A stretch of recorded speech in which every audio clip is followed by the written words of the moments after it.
Hi everyone, Anthony Fantano here, the internet's busiest music nerd, and it's time for a review. Dark Time Sunshine, ANX. Dark Time Sunshine is the hip-hop duo of Cape Cowan, hope I'm pronouncing that correctly. He is the MC in the duo, and Zavala, the producer. This is the follow-up to the 2010 album Vessel, and here they kind of continue their tradition, if you can use the word tradition with a band that has such a small discography, tradition of creative beats and kind of a subdued rapping style, paired with some pretty heady and dense lyricism, a la early Aesop Rock. Before I go into this review, I'm gonna say this is not a hip-hop album for everybody. I mean, surely anyone can listen to it, but this is not one of those hip-hop LPs that goes hard or really kind of shows any kind of major dark side or aggression or anything like that. I actually think it's significantly less dark than their previous LP. Overall, ANX, even in its loudest and most hyped up moments, is a very introspective and contemplative hip-hop album, which may be exactly the kind of hip-hop album one of you needs right now.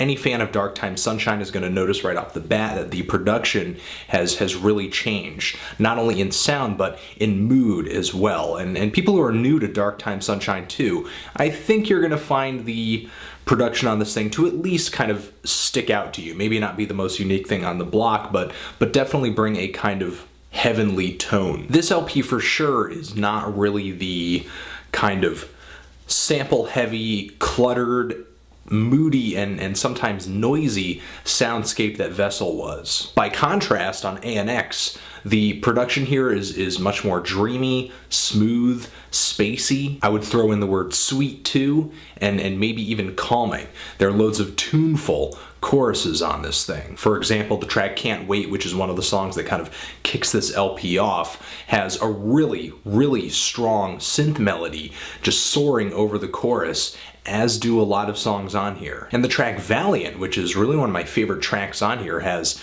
just a myriad, just a casserole of synth sounds and phrases layered on top of each other, playing on this really, really tight and busy drum break. There's a really dreamy vocal contribution from Child Actor on that track, and she shows up later on the LP too. And what I like about this song is that this thing has maybe the most synthesizer layers on it than any other track on the album, but they are organized so methodically that it all kind of just makes sense and functions in harmony. There are a couple other guest singers on this thing, like on the tracks I'll Be Damned and Never Cry Wolf, and honestly, I find a lot of the singers on this LP to be really kind of weak when it comes to power behind their voice, emotion behind their voice. I mean, the sing-songy choruses on this LP really did nothing for me, absolutely whatsoever. I actually thought these particular tracks were kind of the low points on the album, even if the production was good, even if the lyrics and the verses were pretty good or profound. But still, these guest singers and all the synthesizers and the lack of just moody sounds that made Vessel such a potent album,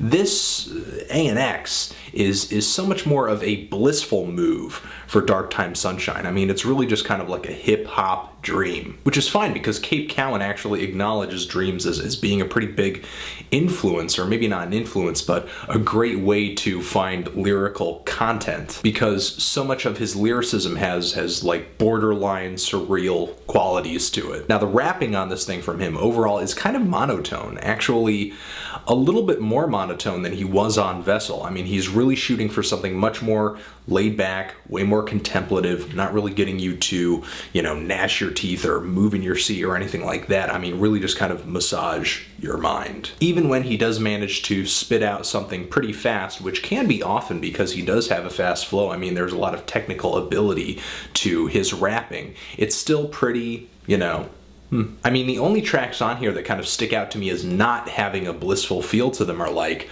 Rock Off, Look at What the Cat Did, which features Bus Driver, and a song on here that really kind of reminds me of a song or two from Vessel that had kind of a competitive feel to it because you had numerous MCs on it. Take My Hand, which features Swamburger and Aesop Rock. You know, and I do have to admit, I do enjoy the darker and more gritty side of Dark Time Sunshine. The constant sonic ecstasy of ANX does kind of bore me a little bit, does get a little mundane, but I still acknowledge that Dark Time Sunshine does it really well. I mean, they've made a great transition. They have really kind of made a 180 with the mood of their music in a lot of ways, and have done it to the point where it doesn't feel like a huge letdown. I'm sure for a lot of fans it's kind of an improvement and exciting progression. To kind of touch upon the lyrics and the subject matters of these tracks, one of the songs that opens this LP up, Can't Wait, kind of talks about the progress of Dark Time Sunshine and just like,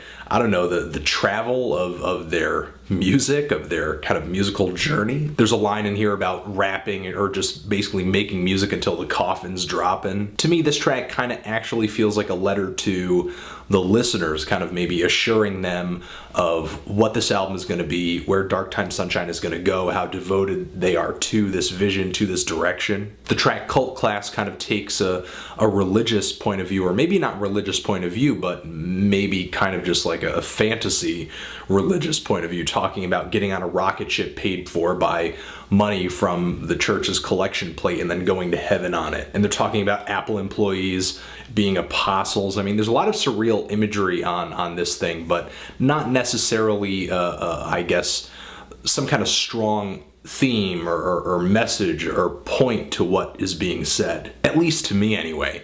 Rochester AP comes in on one of the verses later in the track, and he just really is awesome on his verse. I mean, all the guest rappers on this album are great, to be honest. And there is space imagery in his lyrics, mentions of dreams. At this point, you're kind of seeing the recurring themes. In the track Rock Off, dreams come up again, where there's like more meta conversation going on in the lyrics, with Cape Cowan mentioning that, you know, he uses dreams as an inspiration, and then mentions how, you know, he took all these ideas from them and then wrote a track from their previous album. And the track I'll Be Damned kind of feels like a self-improvement track. Just really kind of has this feel of striving, wanting to get better. There's a great line on here about the art of storytelling that you've got to hear if you give a listen to this album. The track Take My Hand that I mentioned earlier is just 100% lyrical fire, with Swamburger and Aesop Rock on there. And I actually think Aesop Rock's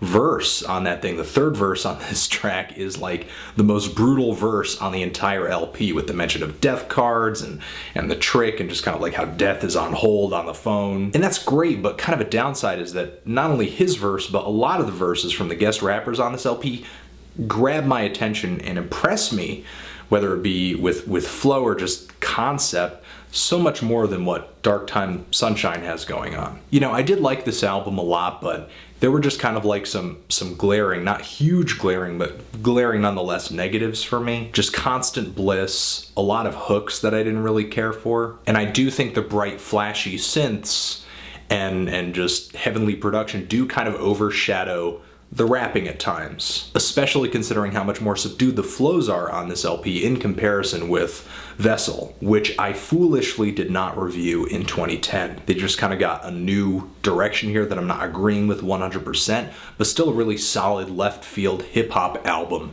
that you should check out if you claim to be a fan of this genre. You know, kind of feeling a decent to strong 7 on this LP. What did you guys think if you've given it a listen? Did you love it? Hate it? Why?